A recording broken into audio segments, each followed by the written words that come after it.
Hello दोस्तों, स्वागत है आप सभी का हमारे चैनल पर, जहां हम आपके लिए लाते हैं रोचक और जानकारी से भरा टॉपिक्स।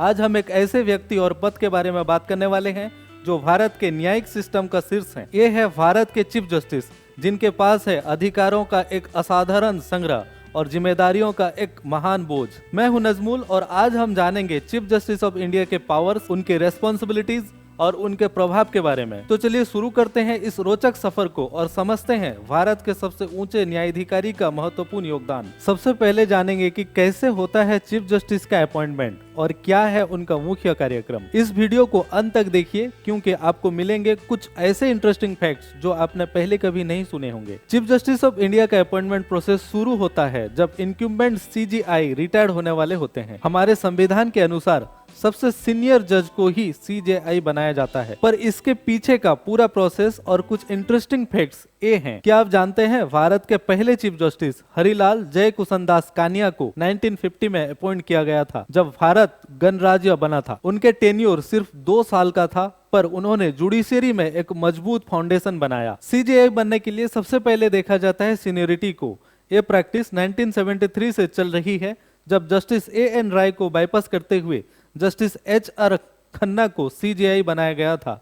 ये डिसीजन कंट्रोवर्शियल था और तब से सीनियरिटी को प्रायोरिटी दी जा रही है। सुप्रीम कोर्ट के जजेस का अपॉइंटमेंट एक कॉलेजियम सिस्टम के थ्रू होता है। ये कॉलेजियम 5 सीनियर मोस्ट जजेस का होता है, जिसमें सीजेआई भी शामिल होते हैं। ये सिस्टम ट्रांसपेरेंसी और मेरिट को एंश्योर करता है। सीजेआई का final appointment president of India के अप्रूवल के बाद होता है। ये एक सेरेमोनियल पर इम्पोर्टेंट स्टेप है जो जुडिशरी की इंडिपेंडेंस को हाईलाइट करता है। आपको ये जानकर हैरानी होगी कि अक्सर सीजेआई का टेन्योर काफी छोटा होता है, कभी कभी सिर्फ कुछ महीने का। ये इसलिए होता है क्योंकि उनकी रिटायरमेंट एज फिक्स होती है 65 साल। इसलिए कई सीजेआईज अपने टेन्योर के दौरान मेजर रिफॉर्म्स और डिसीजन को इम्प्लीमेंट करने की कोशिश करते हैं। अब समझते हैं चीफ जस्टिस के मुख्य कार्यक्रम और जिम्मेदारियों के बारे में। एक ऐसा व्यक्ति जिनके हाथों में होता है भारत के न्यायिक सिस्टम। भारत के चीफ जस्टिस के पास कुछ विशेष अधिकार और जिम्मेदारियां होती हैं जो उन्हें अन्य जजेस से अलग बनाती हैं। ये हैं कुछ मुख्य कार्यक्रम और इंटरेस्टिंग फैक्ट्स उनसे जुड़े हुए। चीफ जस्टिस का सबसे पहला और महत्वपूर्ण कार्यक्रम होता है सुप्रीम कोर्ट के जुडिशियल काम को संभालना। सीजेआई हाई प्रोफाइल केसेस की हियरिंग के लिए बेंचेस बनाते हैं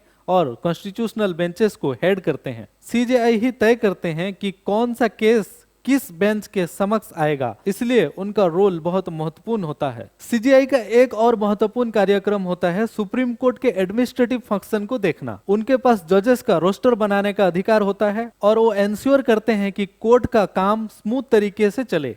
इंटरेस्टिंग बात यह है कि सीजेआई को यह अधिकार है कि वो किसी भी जजेस को किसी भी केसेस की सुनवाई के लिए असाइन कर सकते हैं। सीजेआई का एक महत्वपूर्ण रोल होता है सुप्रीम कोर्ट और हाई कोर्ट्स के जजेस को अपॉइंटमेंट और ट्रांसफर में। कॉलेजियम सिस्टम के थ्रू सीजेआई और सीनियर मोस्ट जजेस मिलकर जजेस की अपॉइंटमेंट और ट्रांसफर के लिए रिकमेंडेशन देते हैं। ये प्रोसेस जुडिशरी के इंडिपेंडेंस को बनाए रखने में मददगार होता है। चीफ जस्टिस का रोल सिर्फ जुडिशियल और एडमिनिस्ट्रेटिव नहीं बल्कि कॉन्स्टिट्यूशनल भी होता है। आर्टिकल 124 के तहत सीजेआई को प्रेसिडेंट ऑफ इंडिया अपॉइंटमेंट करते हैं। ये भी इंटरेस्टिंग है कि कभी कभी सीजेआई को प्रेसिडेंट के इम्प्रेसमेंट प्रोसीडिंग्स को हेड करना पड़ता है। सीजेआई कई इंपोर्टेंट जुडिशियल कमीशंस और कमिटीज में हिस्सा लेते हैं, जैसे नेशनल जुडिशियल अपॉइंटमेंट्स कमीशन और लॉ कमीशन ऑफ इंडिया। ये कमीशंस जुडिशरी के रिफॉर्म्स और इम्प्रूवमेंट्स के लिए काम करते हैं। चीफ जस्टिस का एक और महत्वपूर्ण कार्यक्रम होता है लेजिस्लेटिव और एग्जीक्यूटिव एक्शंस की कॉन्स्टिट्यूशनल वैलिडिटी को रिव्यू करना। जुडिशियल रिव्यू के माध्यम से सीजेआई इंश्योर करते हैं कि कोई भी कानून या एक्शन संविधान के अनुरूप हो। चीफ जस्टिस ऑफ इंडिया बनने के लिए कुछ स्पेसिफिक क्वालिफिकेशंस और रिक्वायरमेंट्स होती हैं। ये हैं कुछ मुख्य क्वालिफिकेशंस और उनसे जुड़े हुए कुछ इंटरेस्टिंग फैक्ट्स। सुप्रीम कोर्ट का जज बनने के लिए व्यक्ति के पास मिनिमम 5 साल का हाई कोर्ट के चीफ जस्टिस होने का अनुभव या फिर 10 साल का हाई कोर्ट में जज होने का अनुभव होना चाहिए। एक इंटरेस्टिंग फैक्ट ये है कि अगर किसी व्यक्ति के पास 10 साल का हाई कोर्ट में एडवोकेट होने का अनुभव हो तो भी वो सुप्रीम कोर्ट के जज बनने के लिए एलिजिबल होते हैं। भारत का चीफ जस्टिस बनने के लिए सीनियर मोस्ट जज होना जरूरी है। ये प्रैक्टिस 1973 से फॉलो की जा रही है, जब एक कंट्रोवर्शियल डिसीजन के बाद सीनियरिटी को प्रायोरिटी दी गई।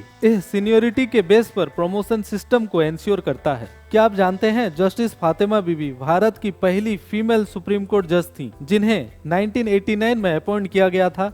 ये एक हिस्टोरिकल माइलस्टोन था जो जेंडर इक्वलिटी को प्रमोट करता है। एक और रोचक तथ्य ये है कि जस्टिस मोहम्मद हिदायतुल्लाह भारत के सबसे यंगेस्ट चीफ जस्टिस बने जब उन्होंने 1968 में 57 साल की एज में ये पद संभाला। उनका टेन्योर भी काफी इम्पैक्टफुल रहा। एक और इंटरेस्टिंग फैक्ट ये है कि अगर चीफ जस्टिस रिटायर्ड हो जाएं और नए चीफ जस्टिस का इमीडिएट अपॉइंटमेंट ना हो तो सबसे सीनियर जज एक्टिंग चीफ जस्टिस के रूप में काम करते हैं। तो दोस्तों, आपने देखा कैसे एक व्यक्ति भारत का चीफ जस्टिस बन सकता है और क्या क्या इंटरेस्टिंग फैक्ट्स इन प्रोसेस से जुड़े हुए हैं। चीफ जस्टिस का पद सिर्फ एक अधिकारी का नहीं बल्कि एक जिम्मेदारियों का भी है जो देश का न्यायिक सिस्टम को संभालता है और देश के संविधान की रक्षा करता है। यह कहना गलत नहीं होगा कि चीफ जस्टिस ऑफ इंडिया का रोल भारत के न्यायिक सिस्टम का शीर्ष सूत्र है। उनका हर फैसला, हर कदम देश की न्यायिक और संवैधानिक स्थल पर गहरा प्रभाव डालता है। क्या आपको यह सब जानकर मजा आया? अगर हाँ तो नीचे कमेंट्स में जरूर बताएं।